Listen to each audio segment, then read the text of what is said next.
물에 빠진 놈 건져놨더니 보따리 내놓으라 한다. 한국 속담. 더 쉽게, 더 즐겁게, 그리고 더. 안녕하세요. 오늘도 따끈따끈한 최신 영화를 특급으로 배송해드립니다. 당일 배송 영화방 김기사 인사드립니다. 오늘 제 옆에는 당일 배송 영화방에 처음 오는 초대 손님 최 기사가 나와 있습니다. 전에 잠깐 예고 드린 적 있는데 최 기사 한번 인사해 주시죠. 예, 안녕하세요. 최 기사입니다. 네, 최 기사와 제가 지금 한강에 나와 있습니다. 사실 여기까지 오기까지가 우여곡절이 참 많았죠. 제가 박기사랑 하는 녹음이 아니다 보니까 원래 전용 스튜디오로 가지도 못하고, 그래서 동네에서 만나서 간단히 조용한 데서 하기로 했었는데 그 마땅한 공간을 찾지 못해서 길거리에 이제 소음이 없는 곳을 찾기가 되게 힘들더라고요. 그래서 당산까지 왔는데, 당산에서도 이제 스터디룸이 제가 잠깐 안 온 사이에 망했더라고요. 한 2년 안 온 사이에. 그래서 걷다 결국 한강까지 밀려 들어왔습니다. 근데 비가 내렸죠? 네, 비가 와가지고 뭐 처음에는 수상택시? 네. 수상택시 승강장 근처에서 하려고 했는데 갑자기 지하철이 옆에서 지나다니고 하는 바람에 또 한참을 걸어서 지금 국회의사당이 보이는 어느 다리 밑에, 작은 다리 밑에서 녹음을 하고 있습니다.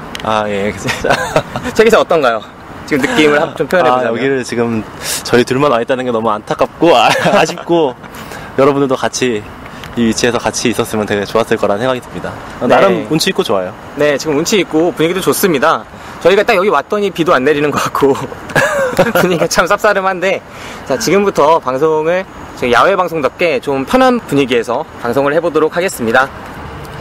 지금 저희가 한강에 나와 있어서 바로 앞이 한 2m 앞이 자전거 도로입니다. 그래서 자전거도 순간순간 지금은 없지만 충분히 지나다닐 수 있고, 걸어다니시는 분들도 많기 때문에 녹음하는 중간중간에 소음이나 좀 걸어가시는 분들이나 자전거 통행 소리 뭐 이런 것들이 들릴 수가 있어요. 네, 하지만 그건 야외 방송 특성상 여러분들도 저희 옆에서 같이 앉아서 맥주 한잔 하시면서 방송을 듣고 있다고 생각하시고 좀 기분 좋게 들어주셨으면 좋겠습니다. 자, 그럼 이제 본격적으로 오늘 이야기를 나눠볼 영화 더 퍼지 거리의 반란에 대해서 이야기를 한번 해보도록 하겠습니다.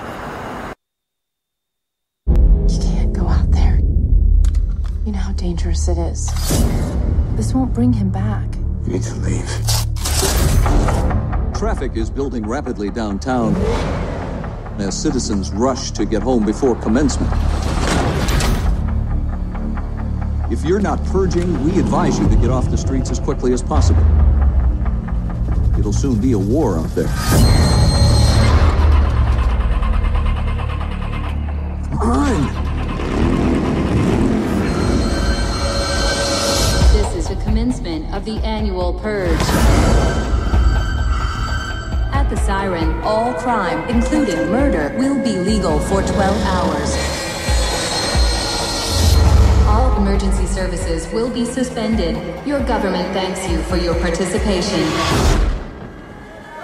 What is this? Tonight, the laws of release. America, a nation reborn. Just drive. Stick to the plan. Thank you. Follow me. Go! As long as we keep moving, we're okay. People like us, we don't survive tonight! Set me out of it.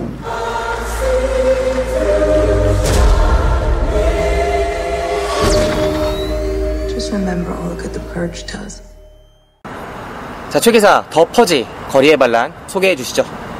이 영화는 미국 내에서 범죄율이 너무 이제 감당할 수 없을 정도로 급증을 해서 범죄율을 이제 해결하기 위한 방안으로 1년에 하루 자유롭게 범죄를 저지를 수 있는, 개인의 욕망을 마음대로 어떤 욕망이라도 표출할 수 있는 그런 날을, 기념일을 지정해주는 그런 제도입니다.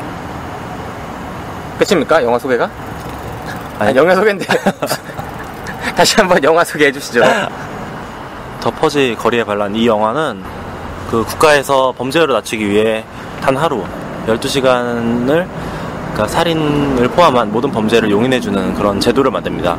그 제도가 시행되는 날, 말 그대로 재미를 위해서 이날을 기다려온 사람들, 네. 그 사륙에 대한 재미, 그 다음에 자기 자신의 아들이 음주운전으로 세상을 떠나요.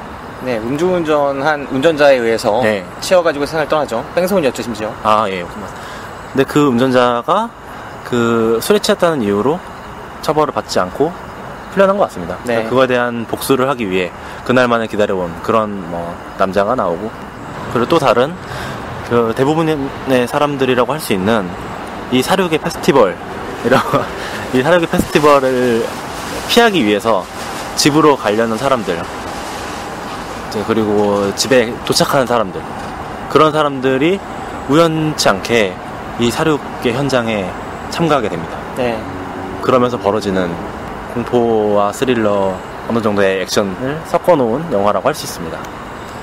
지금 말씀해주신 것처럼 이 영화는 365일, 1년 365일 가는데 단 하루, 그 중에서도 12시간, 그러니까 오후 7시부터 그 아침 7시까지의 그 퍼지 게임이라고 불리는 네. 그 시간을 다룬 영화죠. 네.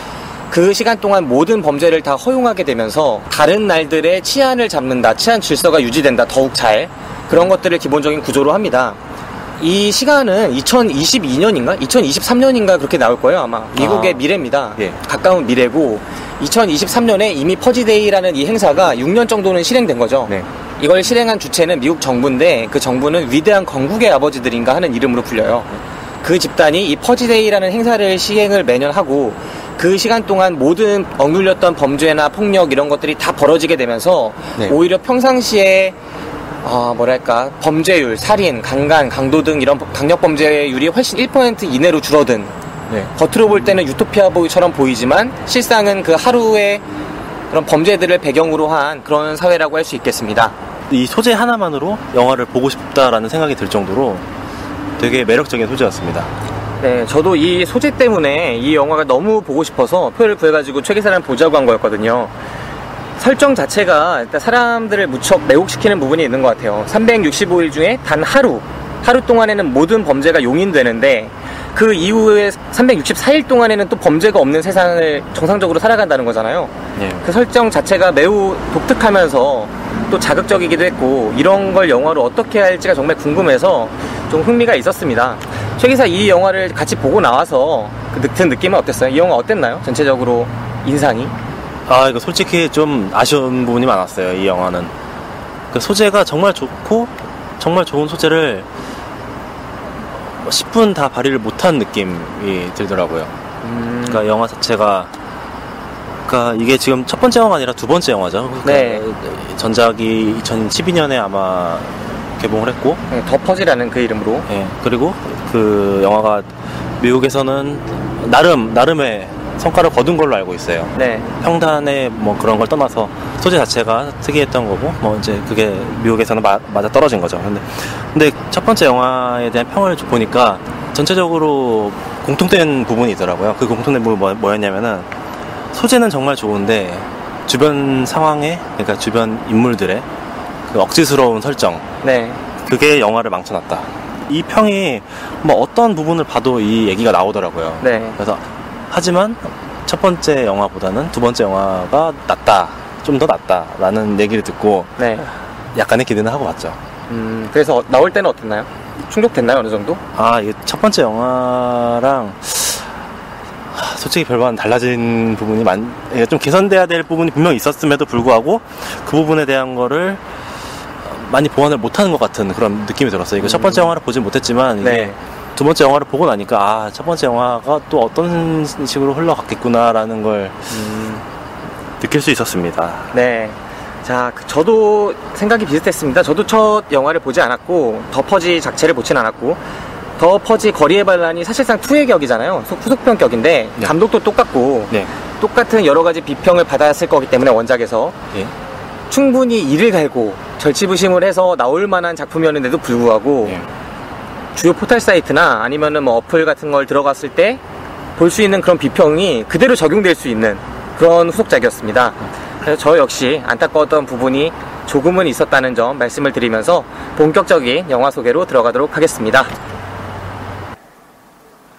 지금 여러분께서는 김기사 박기사가 진행하는 당일 배송 영화방을 듣고 계십니다. 우리들의 팟캐스트 방송국 DPS. 저는 이 더 퍼지라는 영화가 아까도 말씀드렸지만 정말 설정이 끌렸어요. 365일 중에 단 하루 동안 범죄를 하는데 어떻게 364일은 멀쩡하게 지낼 수 있을까? 마치 이 영화 시작하면은 그런 딜레마가 보여지는 것 같기도 해요. 영화 오프닝에서 사람들이 정말 멀쩡히 살거든요. 근데 뉴스에 나오죠.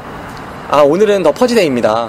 퍼지 게임에 참가하지 않으실 분들은 일찍 집에 들어가셔서 안전하게 주무시고 내일 아침을 다시 이제 살았으면 좋겠습니다. 이런 식으로 얘기가 나오고 그 직장이잖아요. 그 카페테리아 같은 곳에서 사람들이 헤어질 때 stay safe 이렇게 말하면서 헤어져요. 그러니까 몸 건강하게 몸 잘 지내라고, 잘 안전하게 있으라고. 그러니까 이게 안녕 이러면서 헤어지는 게 아니라 몸 조심해 이러면서 헤어지는 거예요. 그런 것들 하나하나가 저는 설정이 되게 기대된다고 생각을 하면서 봤거든요. 정말 평상시 같은데 그 하루 동안 범죄가 어떻게 자기가 살아있을지 아닐지를 알 수 없고 다음날 또 몸 건강히 만나자 이런 사회 자체가 독특하다고 생각을 하면서 영화를 시작을 했습니다. 그 자체가 저는 좀 희한했던 것 같아요. 그 하루면 하루지 왜 오후 7시부터 아침 7시까지 그 12시간 만인 건지 왜 밤만이잖아요. 밤 그야말로 왜 밤 시간만인 건지도 희한하고 좀 독특한 설정이었다고 생각을 했습니다. 최 기사 어땠어요? 이런 설정 자체가? 저는 이 설정이 굉장히 충격적으로 다가왔어요. 실제로 이렇게 생각할 수도 있겠구나.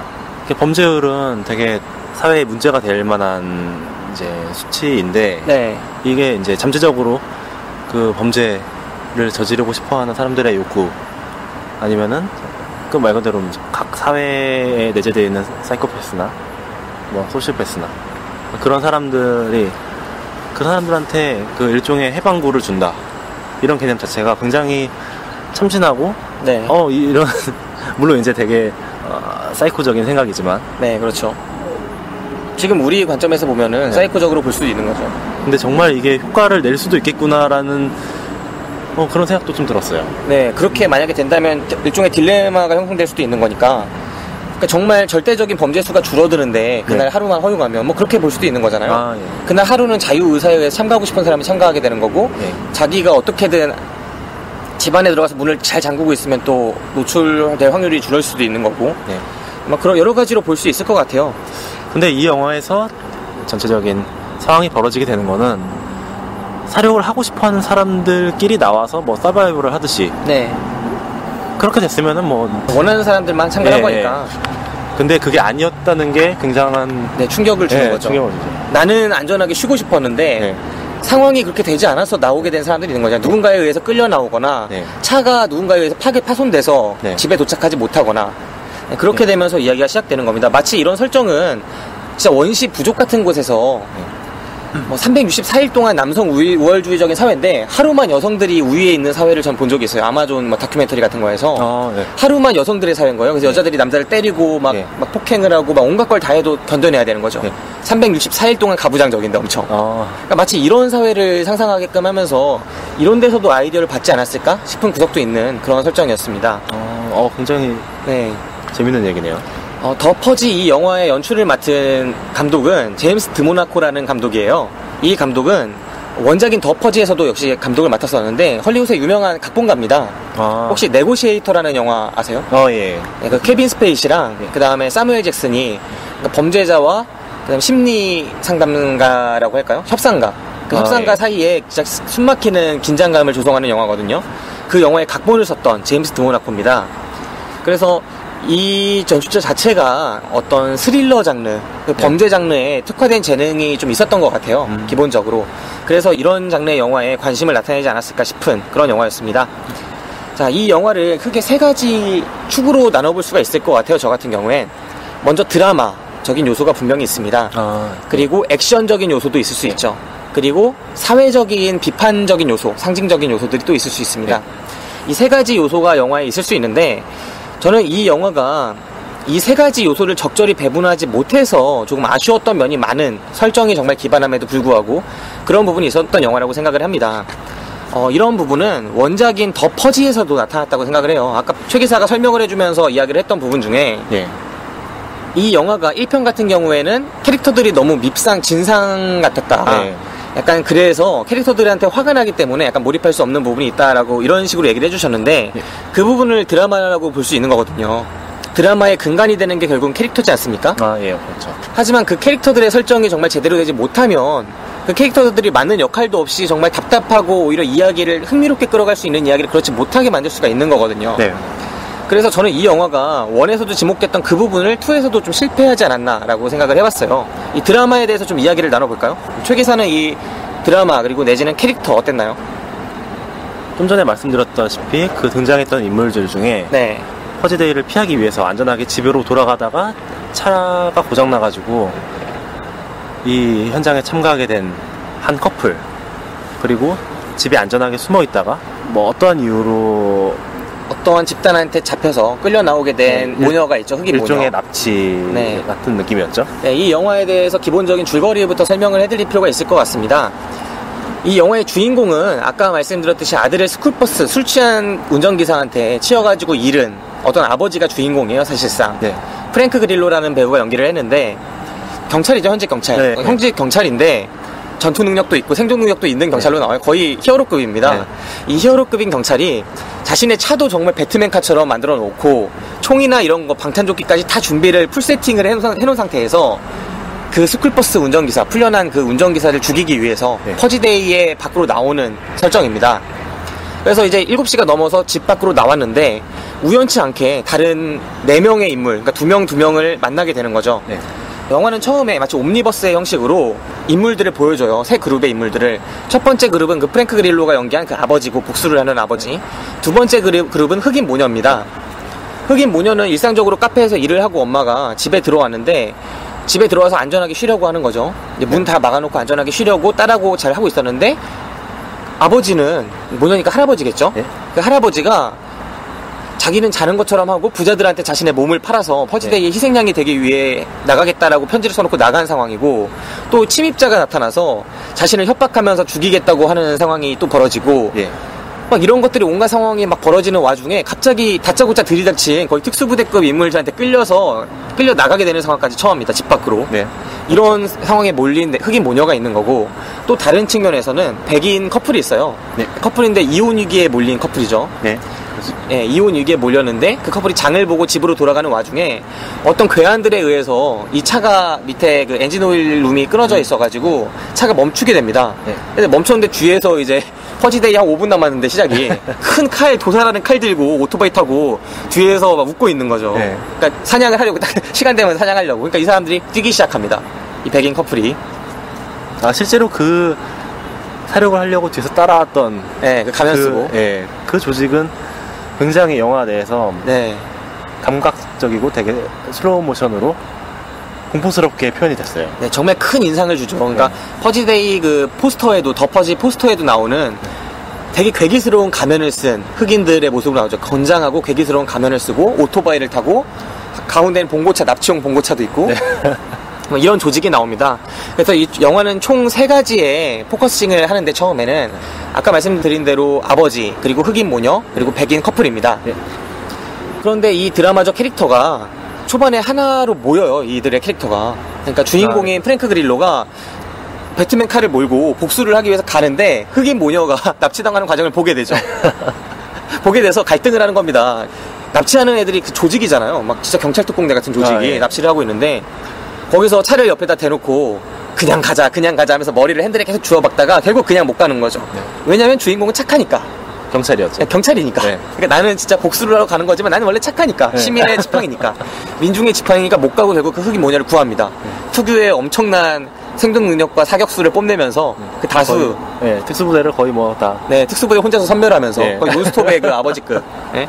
그러면서 리암 니슨급의 활약을 하면서 다 죽여버리고 차로 다시 돌아오려고 하는데 마침 그 도망가던 백인 남녀가 네. 이 차에 몰래 숨어들어 있었던 거죠. 그래서 우연치 않게 이 3가지 그룹이 한 차에 모이게 됩니다.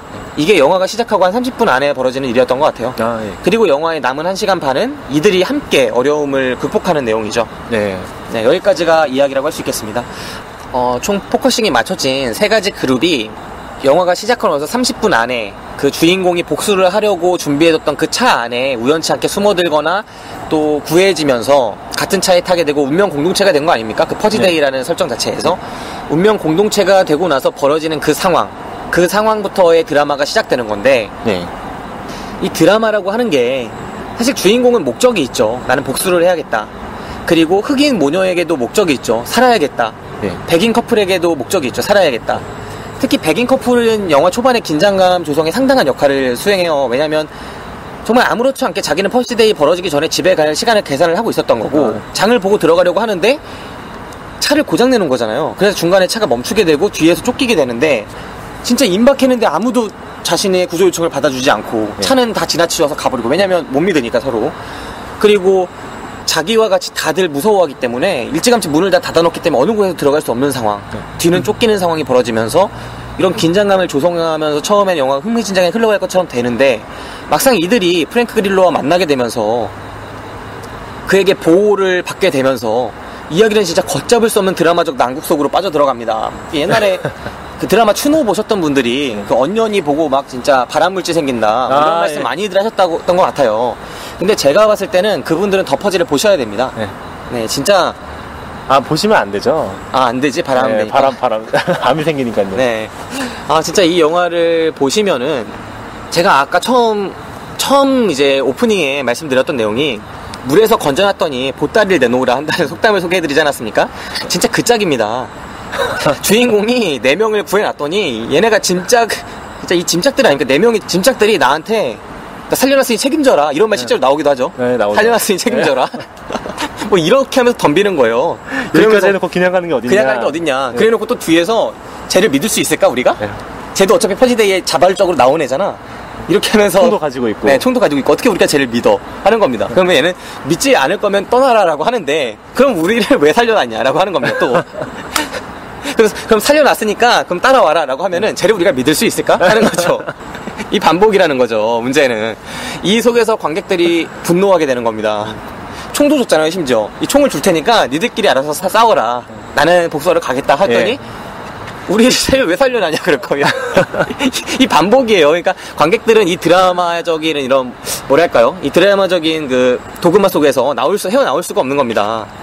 이게 반복되면서 저를 포함한 앞으로 보실 이 영화를 보실 관객분들은 이 프랭크 드릴로가 연기한 그 네오라는 역에 엄청 그 감정이입을 하게 되실 것 같아요. 그러니까 나머지 사람들이 정말 꼴도 보기 싫을 정도로 답답한 부분을 느끼실 것 같습니다. 네, 이 영화적인 설정 자체는 그냥 선량한 시민, 그러니까 퍼지데이의 그 사륙의 행사에 참가하지 않으려고 했던, 집에 가서 안전을 보존하려고 했던 4명의 시민이 퍼지데이에 자발적으로 나왔던, 어떻게 보면 악행을 저지를 수 있었던 그 사람에 의해서 지켜지게 되면서 이 사람이 선인들을 구하는 구도로 가려고 했던 그런 모습이 역력한데, 영화를 막상 보면은 이 선인들의, 이 착한 사람들의 콧등을 내려찍고 싶어요, 권총으로.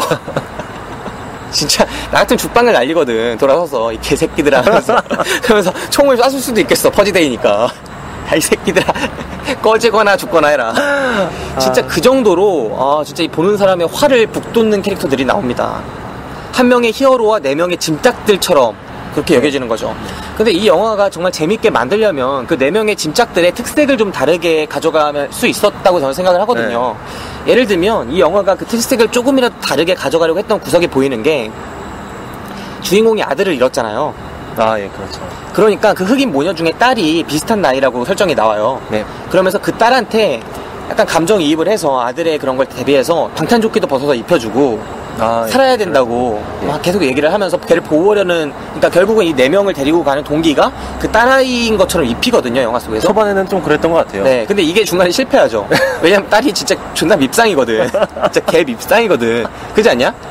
그러니까 진짜 정말 이들이 아무리 복수를 하러 준비된 한 명의 히어로한테 있다고 해도 퍼지데이에 나온 애들에 비하면 엄청나게 약한 존재입니다. 사냥터에 나온 노루 같은 존재예요. 수컷 노루한테 의존하는 암컷 노루들이에요. 그런 상태인데 이들이 정말 무척 당당하고 소리도 거침없이 내고 막 싸우기도 하죠. 내분을 일으키고 특히 그 딸 같은 경우에는 밀폐된 공간에서 막 울려 퍼지는 상황에서 그 아저씨 옆으로 가가지고 막 얘기를 막 걸죠. 아저씨 사실은 뭐 하던 사람이에요? 아저씨 여기 왜 나왔어요? 나중에 죽일 거죠? 나중에 우리 죽일 거죠? 이렇게 하면서 말을 거는데 그게 막 울려서 쩌렁쩌렁 저까지 들립니다. 실제로 그걸 보고 그 사륙에 참가했던 일부러 참가했던 그 패거리들한테 들키기도 하죠. 들키기도 하죠, 심지어.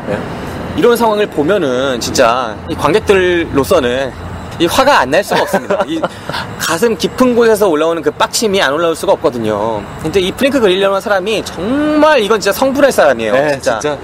그 상황에서 딱 돌아오면서 딱 한마디 하죠. Shut the fuck up 이렇게 합니다. Shut the fuck up 하면서 더 룰 뭐 이럽니다. 이게 규칙이야. 닥치라고. 이게 규칙이야.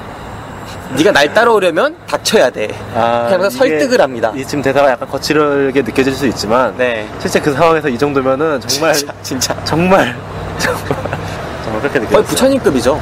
Shut the fuck up 이 정도면은 주먹이 나갔어야죠. 진짜.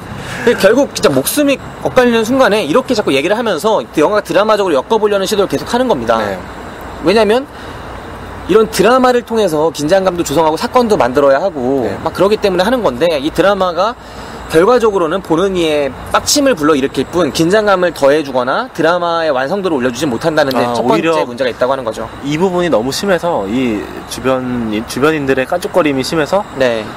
영화에 집중이 안 되는 네. 실제로 그 정도까지 긴장감까지 잃게 되는 네, 그런 부작용이 있었죠.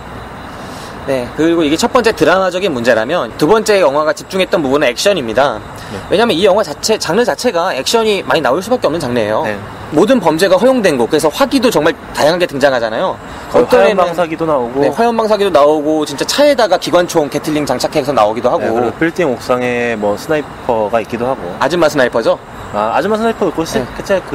뭐 다른 남자 그렇죠. 있었죠. 네. 정말 다양한 스나이퍼들도 있고, 다양한 무기들도 등장을 하는데, 뭐, 엄청나게 그 트레일러에 뒤에 도살목 같은 거 정육점 아저씨 같이 옷 입고 나서 진짜 멋있어 보이는 게틀링건이죠. 게틀링건 장착하고 나오기도 하고 정말 다양하게 나오는데 그런 액션이 사실 이 영화 속에서 제대로 발현됐다라고 보기엔 좀 애매한 부분이 있는 것 같아요. 네. 왜냐면 액션이 중요한 순간 액션이 나오지가 않습니다. 예를 들면 칼질 액션은 심의를 피하기 위해서일 수는 있지만 네. 옆에 도살하는 장면 같은 게 많이 나와요. 네. 근데 그게 치는 사람의 액션만 나오지 당하는 쪽을 찍질 않죠. 근데 저는 이 부분은 약간 생각이 다릅니다. 네, 어떤 날까요?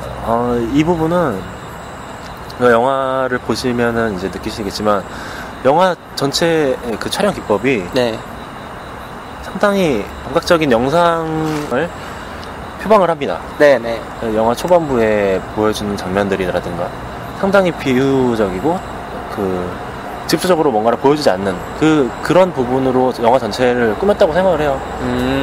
직접적으로 보여주진 않은데 스쳐 지나가면서 감각적인 느낌 있게. 네. 그리고 이 영화의 특성이 네.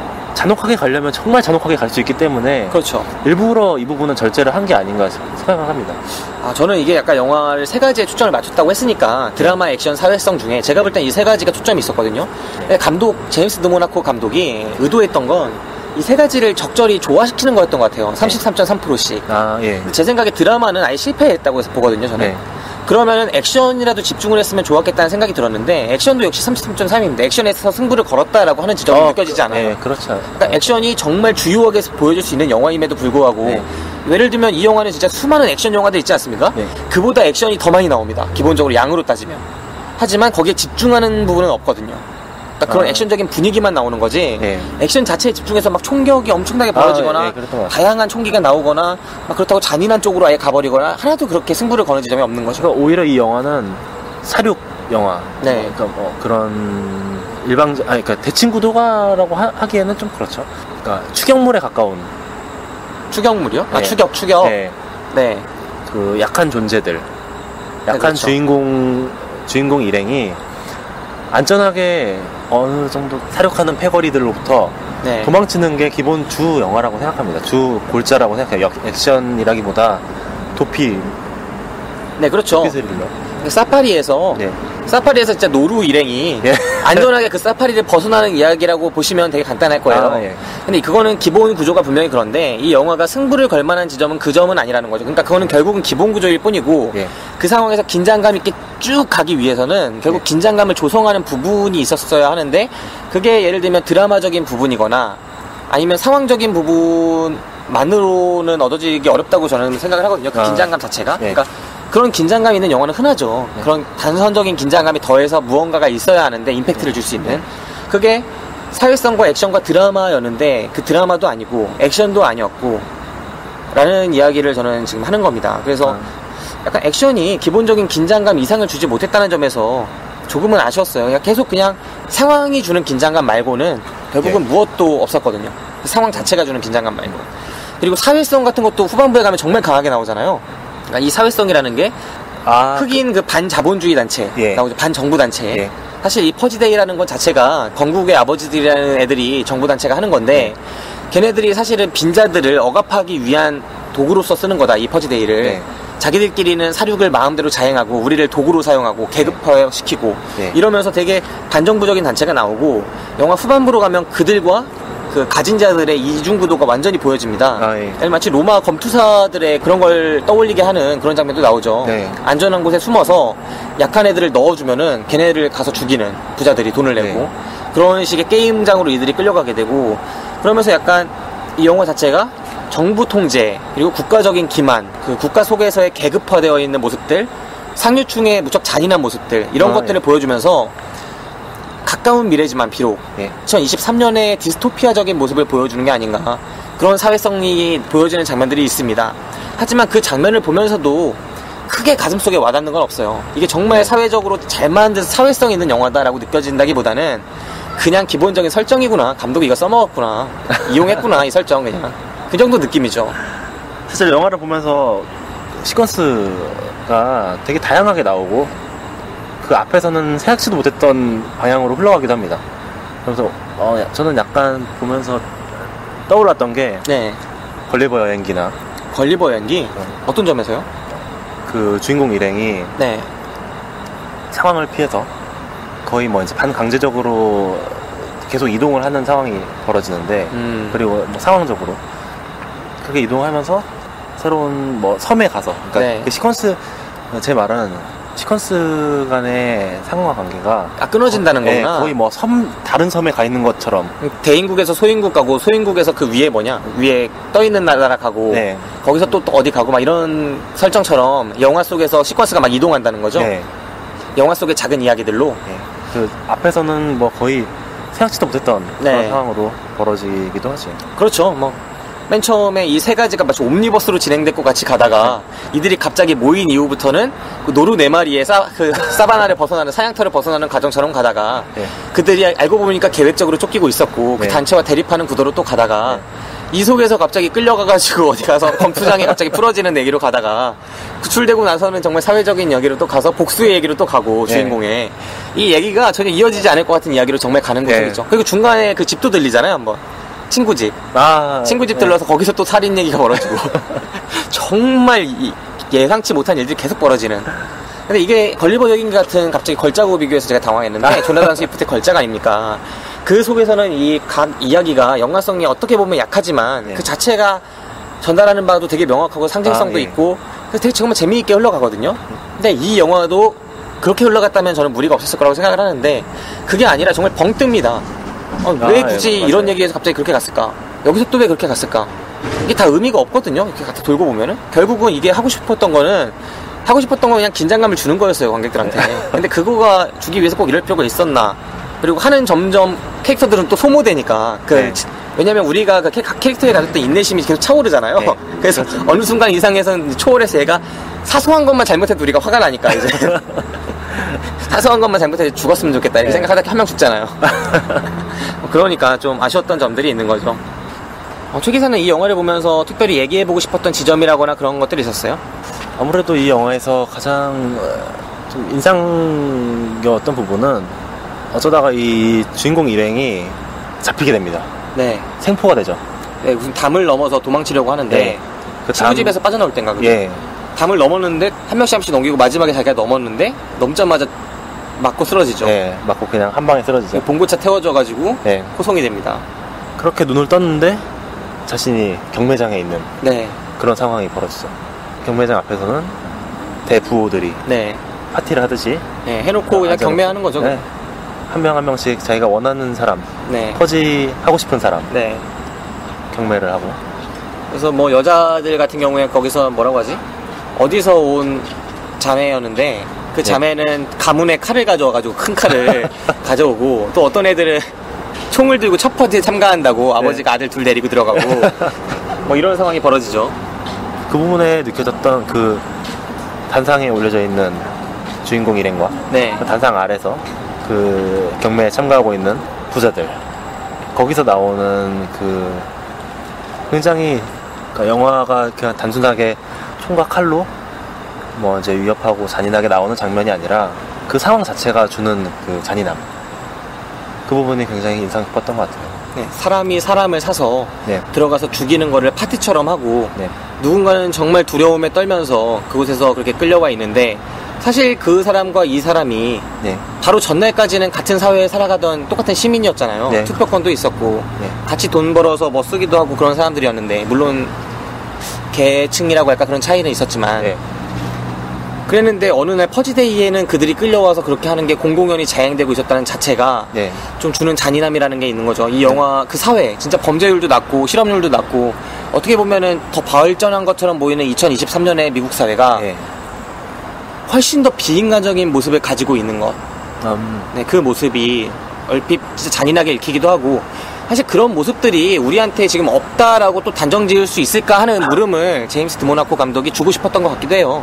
정말 이거는 이 영화의 해석을 정말 열심히 잘해준 거지만 사실 우리가 이렇게 읽기를 바라긴 했겠죠. 그러니까 현재 미국 사회나 뭐 우리나라 사회라만 보더라도 자본주의 속에서 계층, 돈을 통해서 계층이 분화되는 현상이 있는 거고 점점 심해지고 있죠. 심해지죠. 전 진짜 그런 거 있잖아요. 교도소에서 노역 같은 거 황제 노역이라고 한번 비판이 나왔었잖아요. 네. 뭐 이건희 삼성 회장이 네. 전 회장이죠.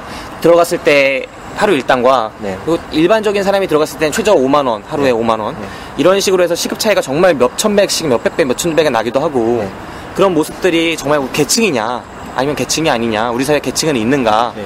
이런 식의 이야기가 나오기도 하는 만큼 그런 부분들이 있는 거고 또 단순히 계층만 나뉘어 있는 게 아니라 그 계층에서 나오는 비인간적인 대우들이 처우들이 있을 수 있다는 거죠. 네, 그렇죠. 네, 누가 저 노숙자들이 네. 노숙자들은 너무 심하다. 얘네 노숙자는 아니었으니까 그냥 평범하게 일하는 그런 사람들과 네. 그리고 정말 재벌집의 누구들과 네. 같은 정도의 권리가 있을까요? 우리 사회에? 그런 부분에 대해서 생각해 볼 수 있지 않을까요? 같은 권리가 있을까요? 이 영화에서 보여지는 거는 네. 부자들은 정말 훨씬 더 많은 걸 누리고 가난한 사람들은 진짜 자기 약값, 아버지 약값을 내는데도 정말 벅차하는데 이런 것들이 퍼지데이에 정말 폭력적으로 벌어져서 퍼지데이만큼은 이렇게 막 끌려가서 부자들의 사륙의 대상이 되기까지 하는데 부자들은 돈으로서 얘를 사고 네. 이런 모습이 벌어지는데 이 영화가 어떻게 생각을 해보면은 사실은 이게 퍼지데이에만 벌어지는 일은 아니다 라는 걸 또 보여줄 수 있지 않을까요? 왜냐면 그 사회 자체가 예. 퍼지데이를 허락한 사회잖아요. 예. 퍼지데이가 진짜 얘네가 범죄로서 행하는 게 아니라 법적으로 그리고 제도적으로 퍼지데이라는 게 있는 겁니다. 예, 그렇죠. 네, 법적으로 제도적으로 미국 의회에서 통과돼서 네. 토론도 벌어지고 퍼지데이 전에 이게 맞는 거냐 아니냐 이렇게 벌어지고 그럼에도 불구하고 퍼지데이가 통과가 돼가서 퍼지데이가 나라의 기념일 행사처럼 이렇게 정착이 되어 있는 건데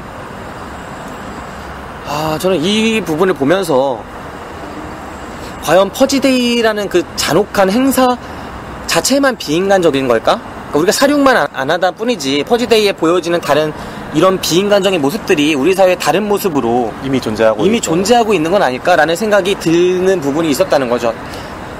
세월호 참사 같은 게 나는데 네. 그 유가족들이 정말 잘 사는 사람들이고 그 집안들이 학생들이 네. 잘 사는 집안 자제들이었으면 국회의원 아들이고 재벌집 아들이고 했으면 일이 이렇게 됐을까 하는 얘기들이 있잖아요. 네, 그렇죠. 이 유가족들이 좀 단식해서 막 실려가고 네. 그럼에도 불구하고 국회에서 우리 집은 눈앞에 있잖아. 여기 네. 여기 얘네 아니야. 네. 이 새끼들이 막 여당은 이거 협상의 대상이다 아니다. 우리 뭐 법 근간을 흔든다. 네. 이런 소리 하면서 그 유가족들의 의견을 무시하고 막 이렇게 하는 게 과연 가능할까? 저는 그런 생각이 들거든요. 과연 그 사람들이었어도 네. 지금 이 죽은 이들이 그들이었어도 그렇게 됐을까? 이게 어떻게 보면 퍼지데이에 비춰졌던 그 경매장에서 비춰졌던 빈부격차, 네. 그 부조리성을 실제로 그 영화에서는 네. 그 그냥 단순히 부자라고 표현되기보다 거의 뭐 계층이 다른 네. 이미 뭐 왕족이나 뭐 귀족 네, 그런 그런 느낌으로 나오죠. 네. 그래서 흑인 그 단체도 이제 우리들도 각성해서 일어나야 한다. 네. 저들에 저항해야 한다라고 나오면서 무기를 들고 쳐들어오는 거고. 네. 정말 그런 생각이 들게끔 영화를 찍어야 했다고 하는 차원에서 말씀을 드린 겁니다. 이 영화를 보고 들었다는 생각은 아니고 이 영화를 왜 못 찍었는지를 생각을 해보면서 든 생각이 이 영화는 그렇게 생각이 들게끔 찍었어야 하는 영화가 아니었나라는 생각이 들었습니다. 왜냐면 더 퍼지라는 원래 전작은 네. 집 안에서 벌어지는 얘기였잖아요. 네. 그러면은 정말 딜레마적으로 찍을 수가 있을 것 같아요. 밖에서 있는 사람들을 안으로 들여도 되느냐, 네. 희생자들을 네. 지켜줘도 되느냐, 그리고 안에서 저 사람을 살리기 위해서 우리를 위험에 빠뜨리는 게 되느냐, 이런 딜레마로 끌고 가면 되는 거였는데 그들이 거리로 나선 순간 주제는 바뀔 수밖에 없는 거죠, 사회적으로. 네. 집 문을 열고 광장으로 나가는 거 아닙니까? 네. 근데 그 광장에서는 우리가 당장 이 시민들의 목숨이 경각에 달린 그런 부조리한 상황이 펼쳐지고 있는 거고, 네. 그 광장이. 네. 그러니까 과연 이 사회가 그러면 이런 걸 하는 게 온당한가로까지 생각이 나갈 수밖에 없었는 사회물이 되는 건데, 네. 왜 이 영화를 보고 나서 그런 생각이 안 드냐는 거죠. 심지어 그 콜로세움적인 그런 그 막 진짜 검투사 같은 그런 네. 부조리한 모습이 있는데. 그 부분은 정말 직접적으로 표현했던 것 같아요. 네. 그냥 이거 대놓고 이런 여기서 느껴봐라. 네. 거의 그 정도 수준이었습니다. 나 니네가 한번 느껴봐라 이렇게 부조리한 모습을 이렇게 네. 하는데 왜 우리는 그 생각이 안 드냐는 심지어 거지. 그 검투 그런 일방적인 사력이 시작되는 네. 그 콜로세움 안에서 네. 사력이 시작되는 장면을 위에 그 관람대에서 보고 있었죠. 네, 그거. 지켜보고 있죠. 네. 그러니까 마치 그거는 그 뭐냐, 뭐 메디컬 드라마 같은데 보면은 수술실 위에 있는 그런 것처럼 거기서 유리 칸막이 놓고 지켜보고 있죠. 네. 그리고 이 사람들은 투시경 쓰고 야간에 불 다 네. 꺼놓고 투시경 자기들만 투시경 쓰고 무기를 들고 들어와서 완전 무기도 없고 그 약자들, 네, 보이지도 않고. 네, 그릴로 형과 그 4명의 그 네. 짐짝들, 네. 이들이 과연 거기서 어떻게 저항하느냐. 이 장면은 정말 명확하게 옛날에 그 베드로 나오는 영화들 있잖아요. 네. 배너 시리즈나 막 이런 거 보면은 사자들 풀어놓고 네. 이들은 무기 없이 거기서 기독교인들이 저항하는 그런 내용하고 정말 흡사해요. 아, 예. 딱 떠올리게 하는데 이 영화는 그런 느낌이 안 산다는 거죠. 네. 느낌이. 그 부분이 정말 치명적인 약점입니다. 심지어 이들을 구하러 난입을 합니다. 기독교인들이 난입하는 것처럼 마치 기독교인들은 난입하지 않았지만 그들은 대부분 죽고 베드로가 사자를 아가리를 찢으면서 이렇게 되는 부분이 있었지만 이들은 이 영화 속에서는 흑인들이 총 들고 들어오죠. 폭탄으로 문 부시고. 참 이 영화가 그런 부분에서 좀 아쉬운 부분이 분명히 있었다고 생각을 합니다. 그 부분이 좀 최기사는 인상적이었다고 했고, 네. 저 같은 경우에는 이 영화의 구도 같은 부분에서 생각해 볼 만한 점이 있었던 것 같아요. 이 노루떼라고 했죠. 내가 4명의 짐짝, 예. 그리고 1명의 지도자, 예. 히어로, 예. 이런 구도 속에서 이들을 위협하는 세력이 크게 2가지가 나옵니다. 하나는 정부, 사실 알고 보니까 NFFA라고 정부에서 파견한 집단이었죠. 아, 예. 흑인 여자를 납치하던 네. 그 집단은. 그래서 퍼지데이 때마다 와서 사륙을 원래 시민들이 잘 참가를 안 하려고 하기 때문에 이 정부 집단이 퍼지데이에 나와서 사람들을 죽이면서 오히려 사륙을 더 해주는 겁니다. 네. 그런 역할로 나오고, 또 하나의 집단은 그 경매하는 거기다가 팔아넘기는 거죠. 네. 사람들을 잡아다가 팔아넘기는 세력이 나오는 거죠. 그게 사실은 흑인 그 칼든 가면 쓴 애들이었죠. 아, 예, 그렇죠. 네, 그래서 총 3개의 집단이 나오는 거죠. 주인공네와, 네. 그리고 정부 집단과, 그 다음에 그 백인한테, 상류층한테 납품해주는 흑인들. 이런 3가지 집단이 나오는 속에서 영화가 흘러가는데, 저는 이 제목이 아나키잖아요. 네. 아나키면 그 무정부주의적인 그런 모습들이 나오면서 정말 다양한 사람들이 서로 사륙을 하고 네. 범죄를 일으키려고 하고, 네. 그 속에서 몇 가지 집단들도 있을 수 있고, 그리고 뭐 그 흑인 반동부자가 마지막에 나오는 걔네들이 처음부터 나와서 같이 활약을 해주고, 네. 이러면서 이야기가 복잡하게 흘러갈 수 있지 않았을까. 그리고 동시에 30분 만에 그 애들이 다 만나잖아요. 그 짐짝 2개의 예, 짐짝 그렇죠. 세트가 만나고 그 블랙 그릴로 형도 만나고 네. 하는데, 그거를 그 장면이 그릴로 형이 차에서 내려서 네. 흑인 모녀를 구해가지고 차로 돌아오는데, 네. 나갔다 돌아오는 사이에 백인들이 그 차에 타는 거잖아요. 이렇게 할 바에는 네. 처음에 옴니버스적인 분위기를 살려서 네. 백인들이 그 차를 훔쳐가지고 배트맨 차 타고 도망가고 그릴로 형은 흑인 모녀를 살리고 돌아왔는데 자기 차가 도난당한 거야. 네. 그래서 그 상황에서 정말 힘겹게 그 모녀를 지키면서 네. 나중에 다시 어찌어찌해서 만나게 되는 이런 구도로 가는 게 영화를 좀 더, 왜냐면 각본가 출신이잖아 감독이. 그럼 각본가로서 그 치밀한 그런 거를 살릴 수 있지 않았을까라고 생각을 한 거죠. 맞아요. 그때 그 방탄차 네. 드릴로 형이 네. 이제 준비했던 방탄차에 들어갔음에도 불구하고 뒷자리에서 벌벌 떨고 있었던 네. 그 장면은 정말 이거 억지다. 진짜 개억지죠. 네. 그걸 탔으면 키도 꽂아놓고 내렸는데 네. 타고 가야지. 나 같으면 갔을 거야. 나 같아도 갔어. 왜냐면 그 방탄차가 멈추지 않았으면 살았거든요. 네. 그 방탄자 정도면 진짜 배트맨카라서 네. 멈추지 않았으면 살았어요. 기름만 충분히. 근데 그 형이 만땅에 했을 거 아니야. 마땅하지 이미. 그럼 살았어. 아마 기름통 뒤에 또 더 있을 거야. 예. 12시간 더 타려고. 그러니까 저는 진짜 그 장면이 너무 이해가 안 가더라고요. 그래서 이 영화를 일부러 걔네를 하나를 모아놓고 네. 또 그 퍼지데이에 나온 세력도 2개로 모아놓음으로써 네. 총 초점을 맞추는 세력이 3개밖에 없잖아요. 그렇게 되면. 네. 그러니까 왜냐면 이 영화가 앞부분에서는 그릴로 형과 백인 커플과 흑인 네. 모녀 이 3개로 갔다면 나중에는 얘네를 뭉뚱그려서 하나의 또 세트로 만들어 놓고 네. 정부 집단과 네. 그 다음에 흑인 괴한들로 해서 또 3개의 집단으로 해놓는 거예요. 그러니까 네. 초점을 이 영화는 대놓고 나는 머리 쓰는 거 싫으니까 항상 3개 이상은 가면 안 되겠다 그룹을. 네. 이게 진짜 명확하게 보이거든요. 그러니까 너무 좀 아쉬웠어요 영화가. 그러니까 두뇌적인 걸 쓰지를 않으니까 영화가. 최 기사는 그 부분은 나쁘지 않았어요? 아니요, 이 영화는 정말 크게 컸던 것 같아요. 그 드라마에서 주는 억지스러움이 네. 억지스러움과 억지에 가까운 네. 때를 쓰는 그 인물들. 살려놨으면 보따리 주고 가야지. 이들이 주는 게 그 영화의 모든 부분을 망쳐놨다고 생각합니다. 이 부분이 좀 해결이 됐었으면은 이런 느낌은 아니었을 것 같아요. 네, 그 여러분들 그 혹시 에이리언 시리즈 보신 분들 있으실지 모르겠는데 에이리언 1을 보시면은 그 시고니 위버가 네. 고양이를 지킵니다. 그 에이리언과 그런 우주선에서 진짜 고양이 한 마리를 필사적으로 지켜서 마지막에 그 생명 유지 장치에 고양이를 안고 들어가죠. 네. 1은 이제 리들리 스콧이 만들었었고 2를 제임스 카메론이 찍었는데 네. 2 오프닝에 그 고양이와 함께 시고니 위버가 구출이 됩니다. 네. 50 몇 년 후에. 네. 그리고 나서 또 우주로 가는데 시고니 위버가 그곳에서 어린 아이를 만나서 네. 그 어린 아이를 또 지켜내요. 네. 그렇게 하면 또 어린아이를 살려내면서 또 끝나죠. 근데 그 고양이는 민폐를 안 끼칩니다. 네. 시고니 위버한테. 그리고 어린아이도 도움이 되면 됐지 민폐를 안 끼쳐요. 네. 근데 이 영화에선 다 큰 어른 넷이 진짜 다 큰 어른 넷이 그릴로 형한테 그렇게 개민폐를 끼치니까 이 영화를 보면서 진짜 저는 언년이가 그립더라고요. 아니 이다혜 씨처럼 복이라도 훈훈하든가. 진짜 이건 뭐야 걔네는. 볼 때도 딱 진상이잖아요 진짜. 사실 아예 이 나머지 그 이제 따라다니는 네. 짐작들이 아무 역할을 안 한 건도 아닙니다. 중간에 했죠 역할을. 네, 약간. 하긴 하죠. 약간 하지만 그 앞에 벌어졌던 게 너무 커가지고 네. 이 정도는 최소한 해줘야지. 거의 그 정도였던 것 같아요. 그러니까 주인공 패거리가 네. 조금 각성하게 되는 그런 느낌을 차라리 줬으면 좋았을 텐데. 이 영화 진짜 짜증나는 장면 하나 생각나는데 뭐냐면 코너를 이제 계속 도망치면서 벽에 기대서 가잖아요. 그래서 코너를 한번 돌아야 되는데 앞에서 갑자기 범죄 집단이 있는 걸 알아차려요. 네. 그래서 숨죽이면서 코너를 못 돌고 있어요. 네. 다 벽에 기대서 있는데 네. 왜냐면 걔네가 곧 떠날 것 같았거든. 네. 근데 그 여자 한 명 있잖아요. 커플이니까. 예. 그 여자 부츠 씹은 발 밑에 쥐가 한 마리 오죠. 우린 또 거기서 예상을 하죠. 쥐를 먼저 찍는 순간 진짜 개같은 진짜 이 감독 진짜 봐라 이거 봐라. 그 여자가 이제 또 그 쥐를 발견하고 소리를 지르잖아요. 네. 소리를 지르거나 하잖아요. 네. 약간. 그렇죠. 그럼 거기서 눈치를 까고 이제 흑형 하나 오잖아. 네. 흑형이니까 엄청 몸 좋은 형 오잖아요. 그릴로 형 몸 두 배 되는 형이. 와 그때 진짜 이 짜증을 진짜 잊을 수가 없습니다. 그 소리 낼 때.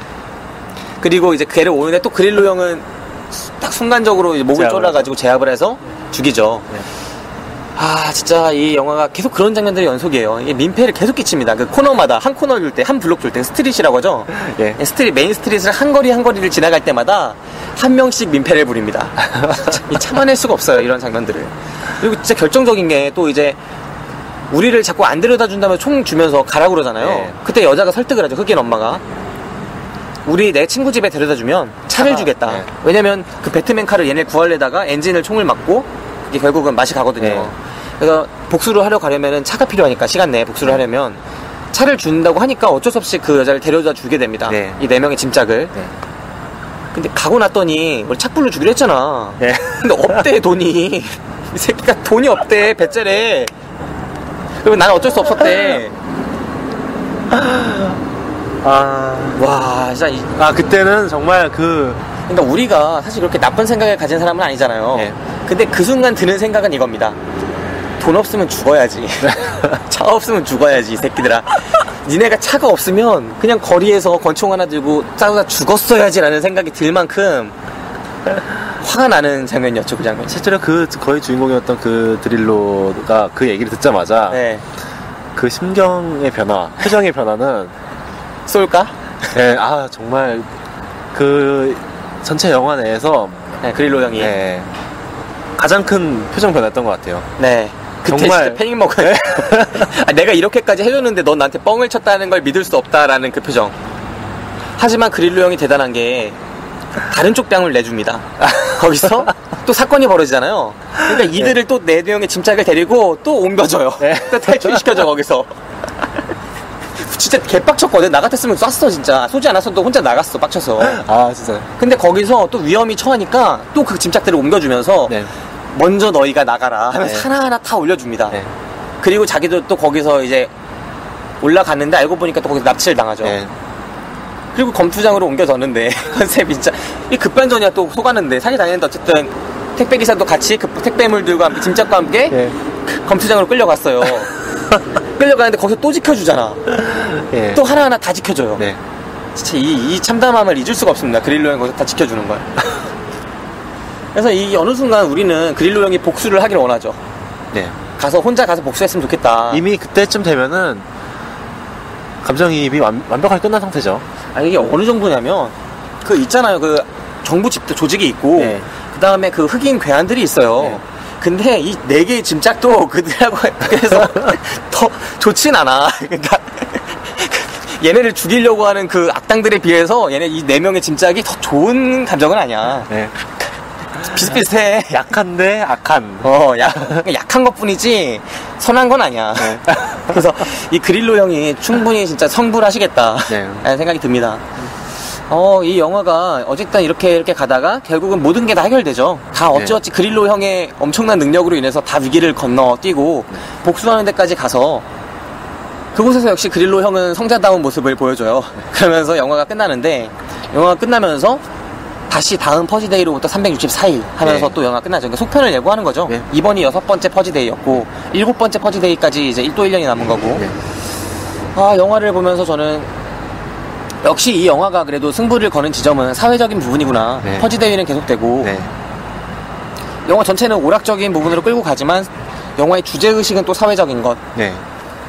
그러면서 정말 이 영화가 조금만 더 집중해서 이들의 드라마를 살리든 액션을 살리든 사회성을 좀 더 도드라지게 하든 아니면은 각본의 짜임새를 통해서 네. 이들이 여러 가지 되게 두뇌 플레이를 만들어내든 긴장감을 더 높이든 그랬으면 어땠을까. 승부하는 지점이 확실하지도 않고 너무 일찍 그룹을 지어서 이야기가 단순해지고 맨날 3개씩 그룹을 지으니까 네. 좀 너무 그래서 좀 아쉽다는 생각이 많이 들었습니다. 자 이제 우리 당일배송 영화방의 코너 좋은 배우 몹쓸 배우를 뽑는 시간으로 가죠. 최 기사 이 영화에서 좋은 배우 한 명 뽑아볼까요? 저는 주연이라고 할 수 있는 마이크 드릴로였던 것 같아요. 프랭크 그릴로예요. 프랭크 드릴로요. 네, 프랭크 그릴로. 그 배우가 왜 괜찮았나요? 마치 이 영화에서 프랭크 그릴로가 매트릭스의 네오? 네네. 네. 거의 그 정도 수준의 카리스마. 지금 저희가 영화에 대해서 되게 혹평을 했지만 네.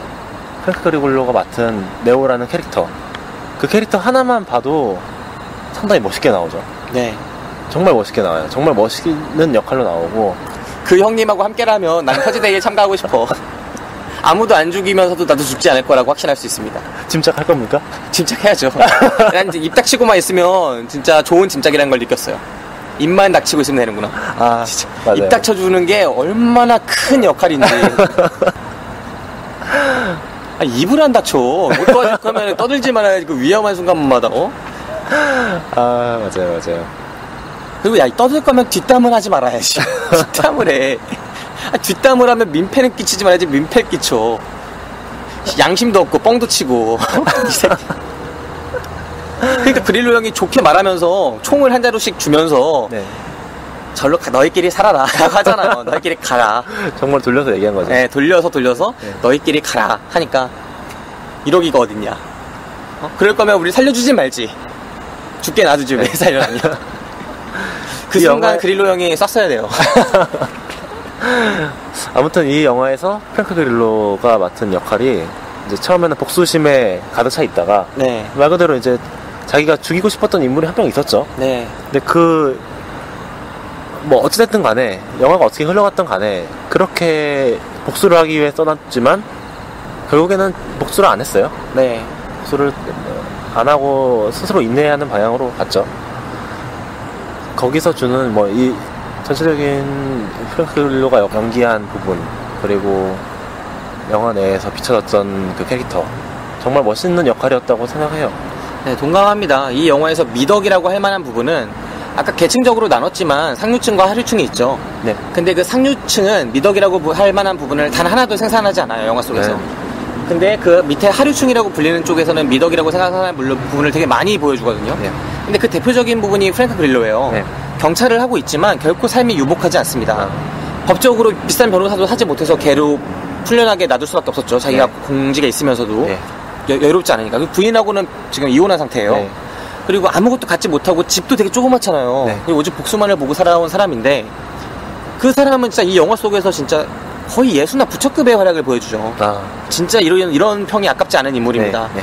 그랬고 또 나중에 흑인 지도자 있잖아요. 반군 체제 지도자. 네. 그 사람도 자신과 같은 처지에 있는 약한 사람들을 정말 아낌없이 도와주는 사람이죠. 네. 살려주고 그러잖아요. 네.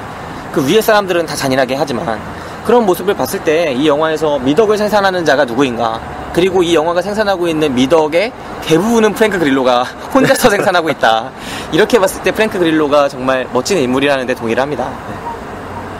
저 역시 좋은 배우로 프랭크 그릴로를 뽑을 수밖에 없을 것 같습니다. 자, 최 기사는 가장 아쉬웠던 배우가 누군가요? 저는 그 아쉬웠던 역할이 반정부 단체 네. 레지스탕스, 네. 네, 우두머리를 맡았던, 안경 낀 흑인. 네.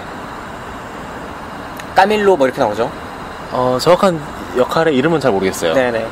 근데 왜 별로라고 생각하냐면은, 영화에 아까 전에 말씀하셨던 그 영화의 전체적인 사회성을 나타내는 부분에서 네. 되게 중요한 역할이었다고 생각을 해요. 그리고 꽤 초반부터 나온, 그러니까 네. 물론 이제 그 영상을 통해서였지만. 네. 그 개봉시키는 영상. 생각해보면 TV도 해킹하고. 네. 전광판도 해킹하고. 정말 능력 있는 그런 인물인데, 후반부 10분밖에 안 나옵니다. 네, 그리고 후반부에 처음 나타나서 등장했을 때 거의 이 사람 사기꾼 아닌가. 아, 맞네. 내가 지금 생각해보니까 네. 그 정도 이 영화에서 걔 비중이면은 네. 등장할 때 조커처럼 등장했어야 됐어. 진짜 바주카포를 벽 다 부수고 등장하면서 진짜 카리스마 있게 박수 치든 뭐 하든 등장하면서 네. 이제 해방이다 이렇게 등장을 했어야 되는데 이 포스가 진짜 약간 그 닥터 두리틀 나오는 그 두리틀 의사처럼 등장을 해. 그렇지 않냐? 내가 짐작들을 인수하겠어. 네. 이러면서 등장하잖아요. 그 배우가 맡았던 그 연기, 역할.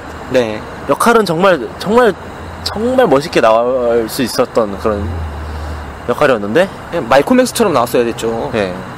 근데 거의 뭐 약간 코믹 배우처럼 네. 연기를 했죠. 닥터 두리틀이라니까. 닥터 두리틀이 그 상황에서 반군 이끌고 들어온 거야. 동물들을 이끌고. 내가 짐짝을 인수하겠어 하면서 온 거예요. 진짜 이거는 포스가 정말 약하긴 했네요. 지금 생각해보니까. 최 기사는 이제 그 친구를 닥터 두리틀을 뽑았고, 네. 저 같은 경우에는, 지금 얘기를 들으니까 그 친구가 더 못하긴 했어요, 분명히. 하지만 정해놓기를, 걔 있죠. 그, 쥐새끼한테 이제 발 들어올렸던 여자애. 네. 백인 커플의 여자. 네. 엄청 짜증나는 게 계속 그 남자한테 그 이혼한다는 얘기를 이렇게 해요. 네 동생한테 얘기해야겠어, 우리 관계를. 기억나요? 저는 그 이혼한다고 하면서 네. 그 남자는 계속 그 여자를 잡으려고 하고 여자는 이제 계속 이혼하고 싶어하는 상황인데 네. 그 이혼을 우리가 이제 지금 이미 별거 상태인데 그 별거 상태인 거를 남자의 동생한테 말해야겠다. 네. 우리 신우이라고 하죠 보통. 네. 신우이한테 얘기를 해야겠다라는 식으로 얘기를 계속 쳐요. 쓸데없이. 지금 그런 얘기를 해야겠냐고. 지금 때가 어느 때인데 그런 게 있었나요? 열대 번 쳐요. 너 뭐 안 봤어요? 저는 솔직히 그 짐작 4명 중에 네. 그 커플의 여자가 네. 제일 멀쩡하다고 생각을 했어요. 아 진짜요? 네.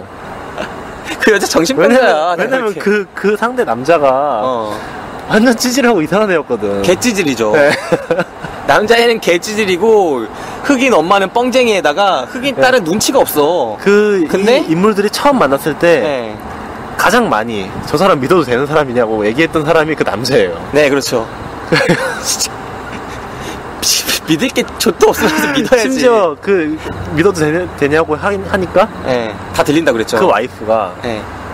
그 커플의 여자가 그냥 그만 좀 하라고 그러면서 갔던 것 같아요. 네, 그랬죠. 그만하라고. 그 얘기 들으면서 차라리 이 4명 중에 얘가 지금 제일 멀쩡한 애구나.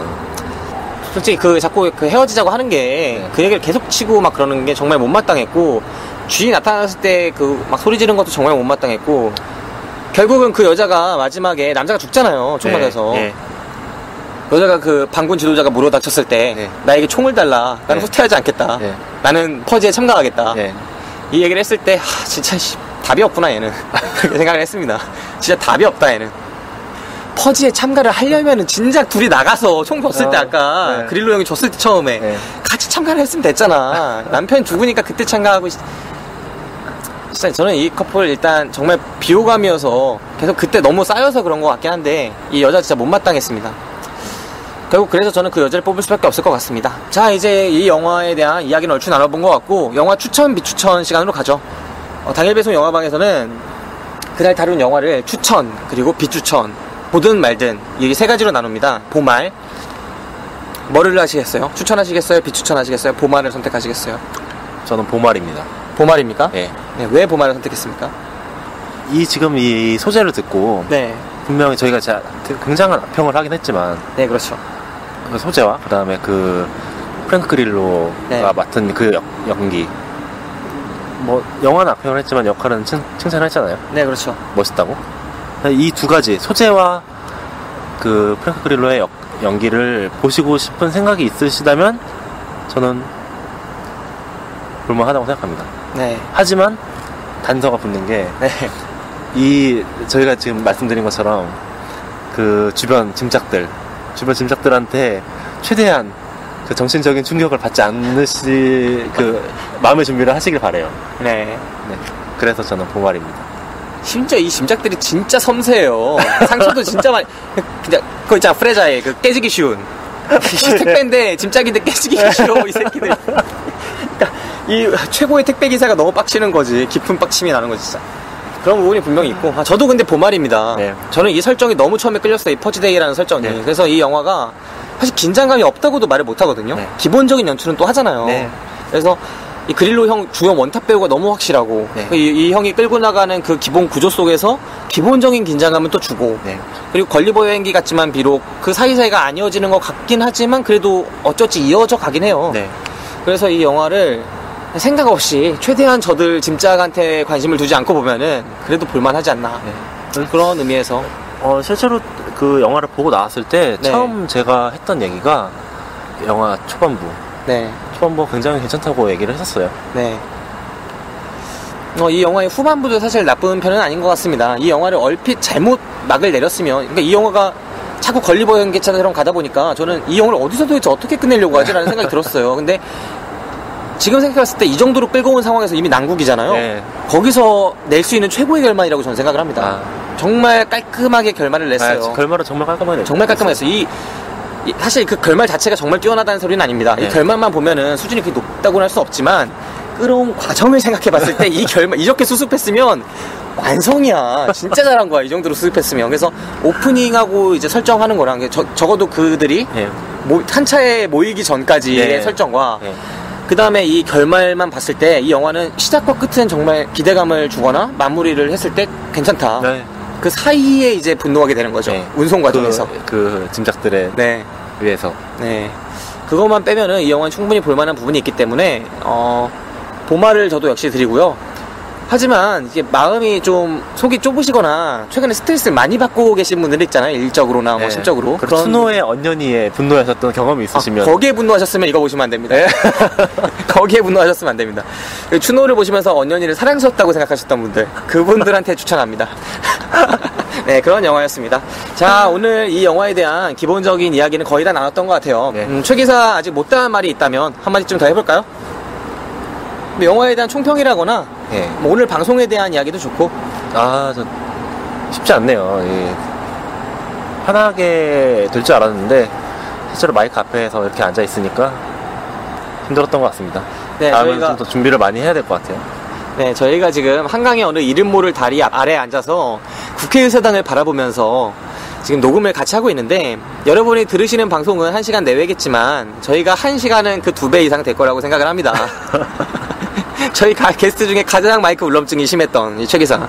다음에 언제 한번 또 다시 방송을 같이 할 날을 기대하고요. 네. 그때는 조금 더 준비를 해와서 오셨으면 좋겠어요. 집에서 미리 앞에 마이크 노래방 가서 연습도 해보시고 네. 마이크 앞에서 당황하지 않는 그런 모습을 보여주셨으면 좋겠습니다.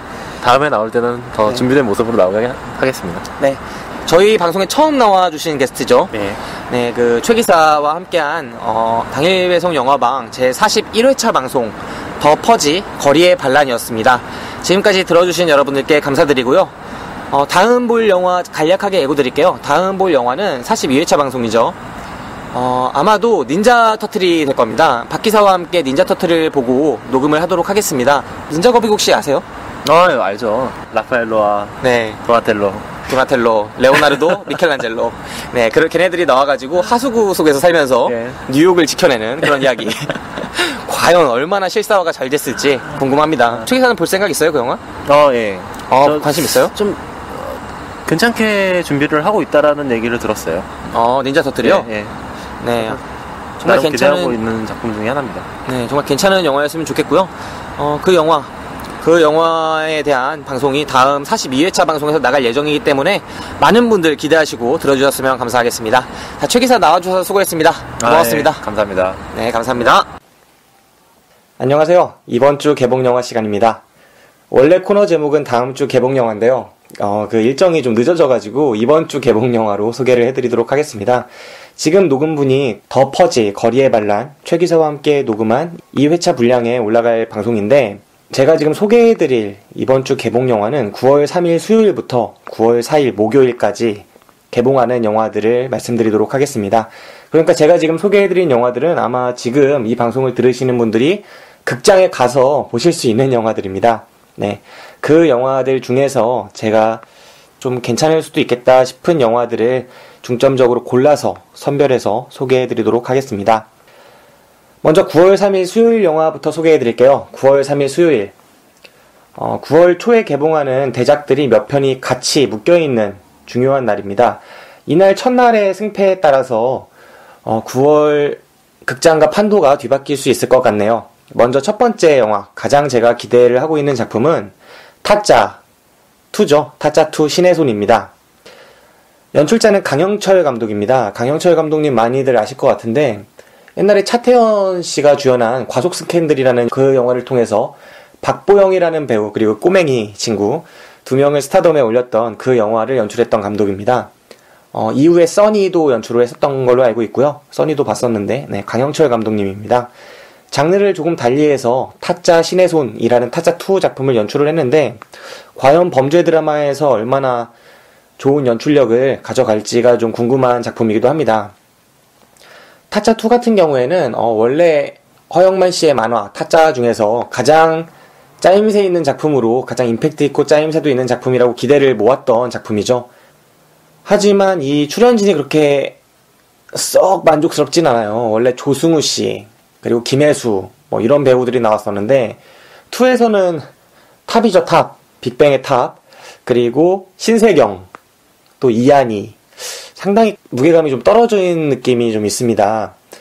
하지만 어디까지나 원작이 워낙 출중한 작품이고 또 연출자도 이름 없는 감독이 아니라 강영철 감독이 직접 맡았기 때문에 이 영화의 승패에 좀 귀추가 주목된다고 하겠습니다. 저희 당일 배송 영화방에서 박 기사가 아마 타짜를 고를 것 같아요. 그러면 타짜를 저희가 직접 보고 소개를 해드리도록 하겠습니다. 다음으로 두 번째로 소개해드릴 영화는 루시입니다. 루시. 릭배송 감독 그리고 최민식이란 배우가 워낙 핫하죠 지금. 명량을 통해서 1650만의 관객을 현재 모으고 있고 1700만도 뚫을 수 있을 것 같아요. 이런 명량의 최민식 배우가 출연을 했고 또 릭배송이 감독을 맡았습니다. 릭배송이 사실 저는 한물 갔다고 보고 있거든요. 개인적으로는. 지난번에 스티븐 소머즈 소개해드리면서 한물 간 감독이다. 그리고 테리 길리암도 소개해드리면서 역시 한물 갔다. 이렇게 말씀을 드렸는데 지금 그 두 감독의 작품들은 뚜껑을 열어본 결과 오드 토머스랑 그 제로 법칙의 비밀 같은 경우에는 한물 간 영화 이미 증명이 됐죠. 루시 같은 경우에도 어떻게 될지 좀 주목이 됩니다. 제 개인적으로는 역시 한물이 가지 않았을까 생각을 하고 있습니다. 릭배송 감독 같은 경우에는 사실 헐리우드 오고 나서 찍었던 영화 중에 그렇게 좋은 작품들이 별로 없어요. 최근에 봤던 그 위험한 가족들 같은 영화는 제가 친구 보여주고도 욕먹었던 그런 영화기도 하고요. 좀 걱정이 되는 부분이 많습니다. 류배송이 연출을 맡았고 배우로는 스칼렛 요한슨, 모건 프리먼, 최민식 뭐 이런 배우들이 출연을 했는데 사실 모건 프리먼도 그렇고 조금 스칼렛 요한슨 좀 걱정되는 부분들이 있는 배우들입니다. 과연 이 영화가 어떻게 나올지 좀 기대되네요.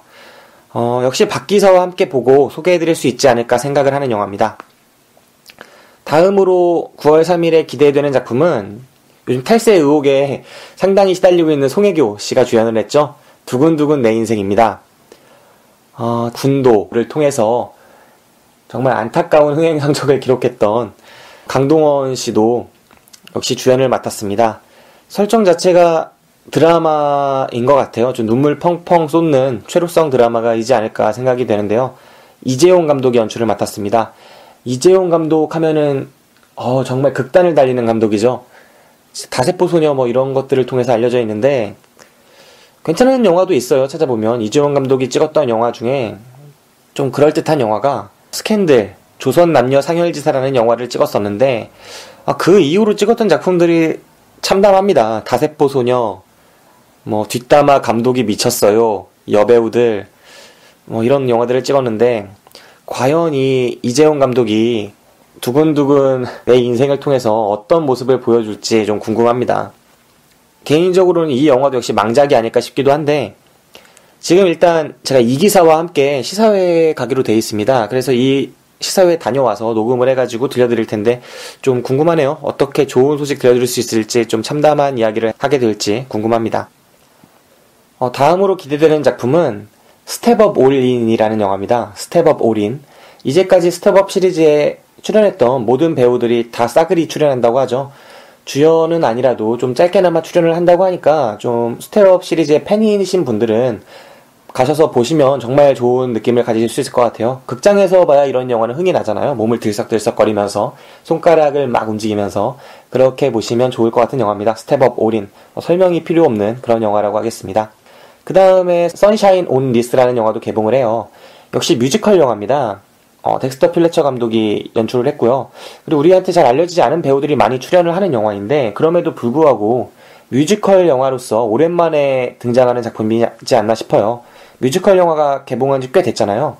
맘마미아 이후로 큰 뮤지컬은 없었던 것 같은데 좀 기대되는 영화라고 할 수 있겠습니다. 다음으로 9월 3일에 기대되는 작품 중에 소림사 언자무적이라는 영화가 재개봉을 합니다. 원화평 감독 그리고 홍금보와 원표가 주연을 했던 그 영화입니다. 한때 홍콩 영화를 떠받쳤던 원화평 감독 그리고 홍금보와 원표 재개봉을 하는데 홍콩 영화의 팬들은 좀 흥겹게 보실 수 있는 영화가 되지 않을까, 추억을 되살리면서 그런 영화가 되지 않을까 싶어서 소개해드립니다. 자, 이제 9월 4일로 넘어가겠습니다. 9월 4일 목요일 영화를 지금부터 소개해드리도록 하겠습니다. 9월 4일 영화 중에 가장 기대되는 작품은 오멸 감독, 다들 아시죠? 그 짓을, 제주도 출신의 감독 오멸 감독이 짓을 그 영화를 통해서 선댄스 영화제에서 드라마 부문 상을 탄 걸로 알고 있는데 끝나지 않은 세월2, 그 오멸 감독이 차기작을 내놓았습니다. 하늘의 황금마차라는 영화고요. 이 영화가 꽤 관심을 갖고 계시는 분들이 많을 거예요. 오멸 감독이 워낙 기대되는 감독이다 보니까 좀 하늘의 황금마차, 이 영화 보실 분들은 좀 미리미리 예매를 해서 찾아서 가셔서 놓치지 않으셨으면 합니다. 좋은 영화일 것 같고요. 그 다음에 9월 4일에 자유의 언덕, 홍상수 감독의 최근작입니다. 카스테리오 그리고 문소리 이런 배우들이 출연을 하는데 개인적으로 홍상수 감독을 많이 좋아하는 편은 아니기 때문에 보진 않을 것 같습니다. 하늘의 황금마차 같은 경우에도 저희 당일 배송 영화방 일정이 너무 빡세서 다루기가 어렵지 않을까 생각을 하고 있는데 혹시 또 모르죠. 제가 보고 싶은 생각을 계속 갖고 있는 영화이기 때문에 또 박기사와 별도로 볼 수도 있을 거라고는 생각을 하고 있습니다. 그리고 9월 4일에 개봉하는 작품들 가운데서는 애니메이션 3파전이 눈에 띕니다. 먼저 가장 강해 보이는 애니메이션은 극장판 도라에몽 진구의 아프리카 모험, 부제로 백호와 오인의 탐험대라는 부제가 붙은 영화입니다. 일단 도라에몽은 지난주 또 지지난주에 소개해드렸던 코난 내지는 원피스 이런 영화들과 비교해도 그렇게 꿀리지 않는 매니악한 일본 애니메이션입니다. 그래서 일단 3파전에서 가장 유리한 위치를 점하고 있는 것 같고요. 다음으로는 독일에서 제작된 마야라는 영화가 기다리고 있습니다. 꿀벌이 주인공이죠. 네, 이 만화와 또 그 다음에 쿤바, 반쪽무늬 얼룩말의 대모험이라는 만화도 준비되어 있습니다. 이 애니메이션 3파전에서 과연 어떤 애니메이션이 승리를 거두게 될지 아니면 싸그리 같이 망할지 좀 궁금하네요. 그리고 소개해드릴 영화가 아까 소림사 원자무적처럼 재개봉하는 영화가 있습니다. 역시 이영거를 주연으로 내세워서 헐리우드에서 개봉했던 키스 오브 드래곤이라는 영화입니다.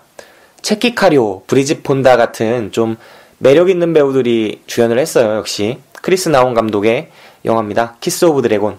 이 영화는 옛날 헐리우드의 홍콩 배우 이영걸에 관심을 가지고 계시는 분들은 다시 보셔도 매력이 있지 않을까 생각을 하고 있습니다. 그리고 두 편만 더 소개해드릴게요.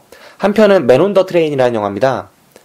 도널드 서덜랜드의 최신작이라는 점에서 좀 기대를 모으고 있는 작품이고요. 그렇게 큰 영화는 아닌 것 같습니다. 배우로서 도널드 서덜랜드를 좋아하시는 분들이라면 나쁘지 않지 않을까 생각을 하고 있습니다. 바이올렛 앤 데이지라는 영화입니다. 시얼샤 로넌이라는 배우, 그랜드 부다페스트 호텔 보셨던 분들은 그 빵집 처녀로 기억하고 계실 거예요. 얼굴에 화상 자국 있는 그 여자 나오는 바이올렛 앤 데이지라는 영화입니다. 액션, 코미디, 범죄 역시 세 가지 장르가 혼합된 매력 있는 영화지 않을까 생각을 하고 있습니다. 자, 여기까지 소개해드릴 수 있을 것 같네요. 9월 3일 수요일 개봉 영화부터 9월 4일 목요일까지 이번 주 개봉 영화 시간이었습니다. 다음 주부터는 웬만하면은 다음 주 개봉 영화를 소개해드릴 수 있으면 좋겠는데 그럴 수는 없을 것 같네요. 9월 10일 닌자 터틀 때 9월 11일 목요일날 개봉하는 영화들을 소개해드릴 것 같으니까 다음 주에도 역시 이번 주 개봉 영화를 소개해드리게 될 것 같습니다. 자, 지금까지 이번 주 개봉 영화 소개해드렸습니다. 감사합니다.